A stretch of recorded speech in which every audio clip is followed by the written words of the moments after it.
first introduced in quality assurance about 1965, and that was on the back of the USS Thresher, which was a submarine, a nuclear submarine that sunk after it was in the shipyard undergoing repairs.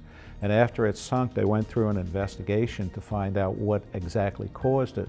And the traceability and documentation pointed to this auxiliary saltwater system that caused the flooding that shut down all the electronics when the submarine went down. Now, my involvement was my mentors were actually quality assurance that knew about the rejections in the soldering joints and the welded joints and things like that were wavered at the time. Decisions were made by a band of people that didn't have the technical authority. My mentors were people who experienced 147 lives that were lost, which a lot of them were personal because they worked very close with the submariners on the ship.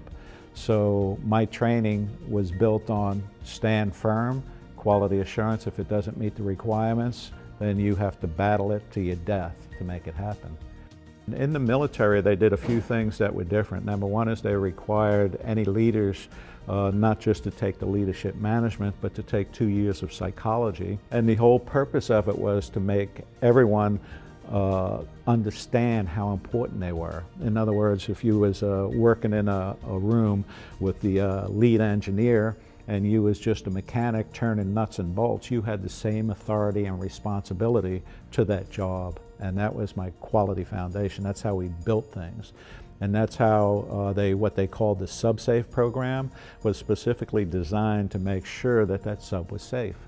If you can conquer the human factor in an organization, then the company will be stable.